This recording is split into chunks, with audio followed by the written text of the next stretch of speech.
Hello दोस्तों। जैसा कि हमने साउंड का दो पार्ट पहले ही खत्म कर दिया ऑलरेडी।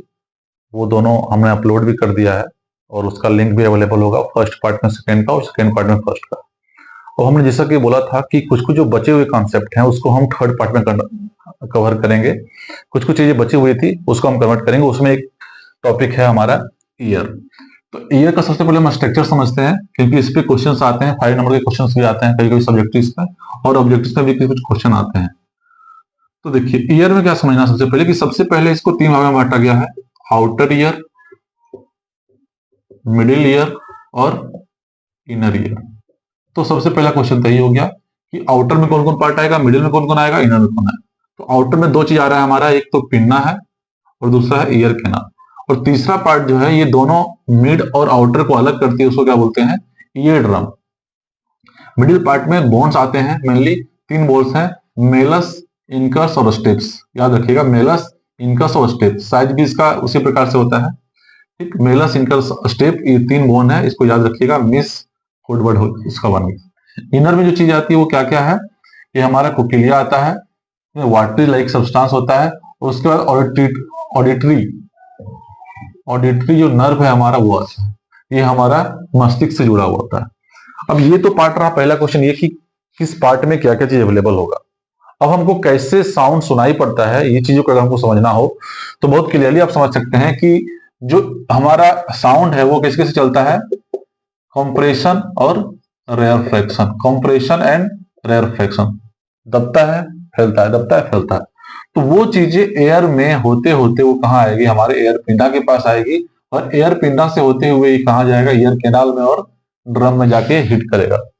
जैसे ही ड्रम में हिट करेगा तो ड्रम से हमारे जुड़े हुए हैं बोन्स। तो 3 बोन्स है, मेलस, इनकस और स्टेप्स। तो सबसे पहले मेलस में टकराएगा। तो मेलस में क्या होगा, झटका की वजह से थोड़ा सा ये इसमें कंपन आएगा। और हमें पता है कि साउंड तो कंपन की वजह से ही होता है। तो ये कंपन क्या कर रहा है, ये जो हड्डी है, जो साउंड पहले हमारा कम एनर्जी मारा, इसका एनर्जी धीरे धीरे लॉस्ट हो गया था। जैसे जैसे टकराया इसका एनर्जी थोड़ा सा बढ़ गया, इसमें कंपन थोड़ा सा बढ़ गया। कंपन बढ़ने की वजह से क्या हुआ कि साउंड का जो मात्रा था, इंटेंसिटी था, वो थोड़ा सा बढ़ गया। अब इंटेंसिटी बढ़ गया, वो इसके थ्रू ट्रेवल करते हुए इस कोकिलिया में आता है, और कोकिलिया के थ्रू फिर ये ट्रांसपोर्ट करके ऑडिटरी नर्व के थ्रू हमारे दिमाग में जाता है। और हम तब समझ पाते हैं कि किसका आवाज है, डिफ्रेंशिएट कर पाते हैं। अगर वो पहले से सुना हुआ है तो हम उसको डिफ्रेंशिएट कर पाते हैं, अगर पहले से नहीं सुना हुआ है तो हमारा वो फिर से माइंड में एडअप हो जाता है। ठीक, तो ये हमारा पूरा रहा कंसेप्ट, ईयर का एक छोटा सा कंसेप्ट था। अब इसके बाद जो हमारे कंसेप्ट, छोटे मोटे 2-3 कंसेप्ट बचे हुए हैं, इसके बाद जो हमारा कंसेप्ट है वो है स्पीड ऑफ साउंड। तो स्पीड ऑफ साउंड का क्या कंसेप्ट है कि अलग अलग सब्सटेंसेस में अलग अलग स्पीड होता है। स्पीड ऑफ साउंड, तो सबसे पहला क्वेश्चन इसका स्पीड ऑफ साउंड में ये आपको जानना है कि सबसे ज्यादा जो स्पीड होगा साउंड का किसमें होगा, सॉलिड में, और उसके बाद लिक्विड में, और उसके बाद हमारा किसमें होगा, गैस में होगा।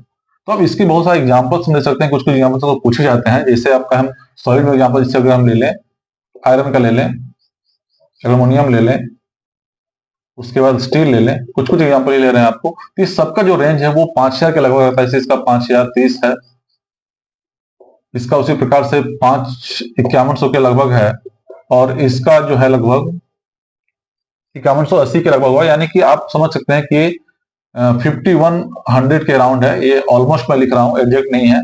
तो यानी कि 5100 के रेंज में है।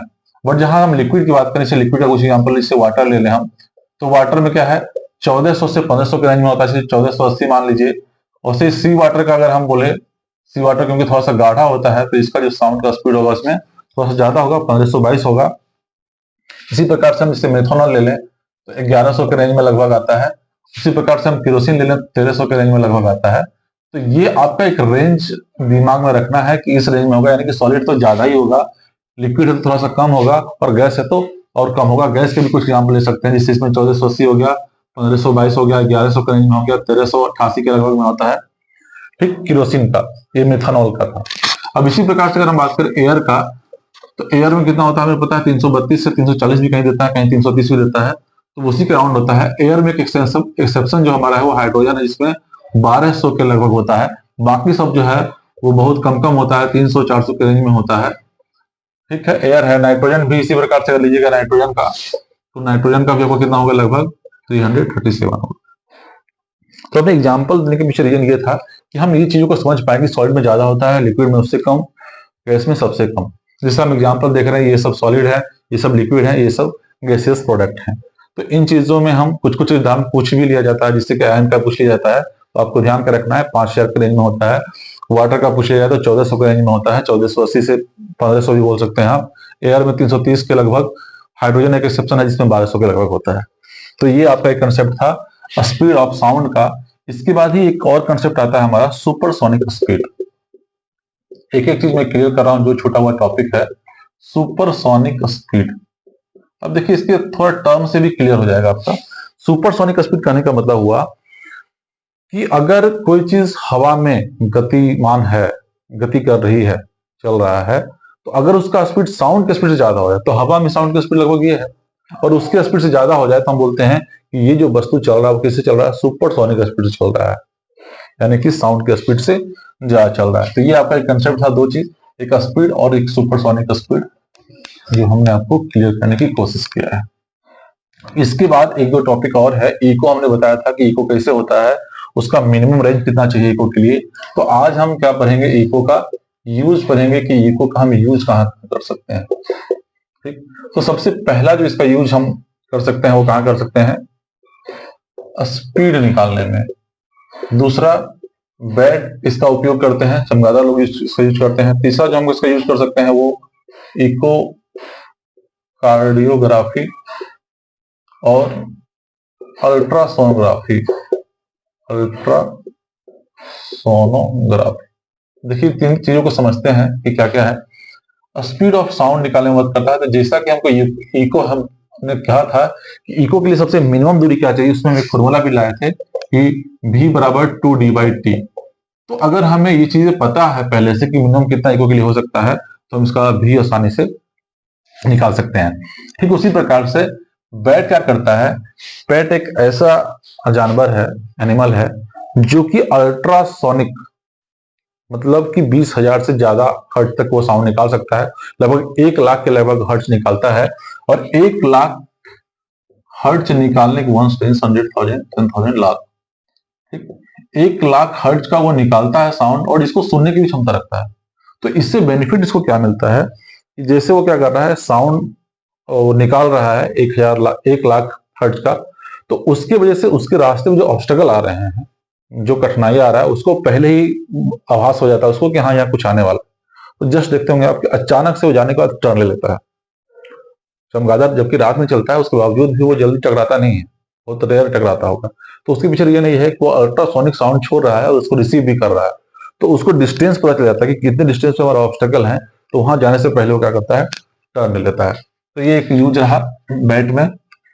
इकोकार्डियोग्राफी क्या है कि हार्ट रिलेटेड अगर हमको कोई चीजें जानकारी लेना है, इंफॉर्मेशन, तो हम क्या करते हैं, एक साउंड भेजते हैं और उसका रिसीव करते हैं, उससे हमें पता चलता है कि हार्ट का क्या कंडीशन है। उसी प्रकार से सोनोग्राफी, अल्ट्रासाउंड हम बहुत करते हैं बेबी को देखने के लिए कि बेबी ठीक है कि नहीं।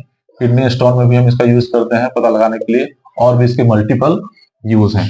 तो ये आपको यूज ध्यान रखना है, कुछ कुछ यूज पूछ लिया जाता है कि इको के क्या क्या यूज होंगे। ठीक, तो इस तरह से आपको स्पीड ऑफ साउंड, बैट के ऑब्स्टेकल में, इकोकार्डियोग्राफी में और अल्ट्रासोनोग्राफी। एक और सिंपल सा टॉपिक हमारा बचा है, वो है अल्ट्रासोनिक साउंड। मतलब अगर जिसका किसी साउंड का फ्रीक्वेंसी जो है वो 20,000 हर्ट्ज से ऊपर रहे, तो उसका क्या क्या यूज होगा। उसका एक दो यूज हम बता देते हैं। अल्ट्रासोनिक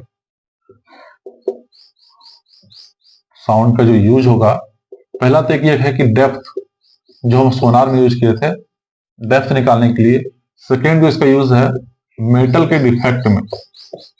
मेटल के डिफेक्ट में कैसे निकालेंगे, अब से मान लीजिए कि कोई बहुत बड़ा मेटल है, उसके अंदर कहीं बीच में दरार है या गैप रह गया है, इसका पता कैसे चलेगा। तो हम क्या करें, साउंड भेज रहे हैं, साउंड को फिर रिसीव कर रहे हैं। रिसीव करने में अगर इसे हम देख लिए कि भाई इतना जाने में, पूरा जाने में इतना समय लगेगा, और कहीं पे अगर वो पहले ही लौट रहा है, बूम कर रहा है, तो उसके रिसीव करने के टाइमिंग की वजह से हम पता लगा पाते हैं कि मेटल में डिफेक्ट है कि नहीं है। डिफेक्ट, ठीक।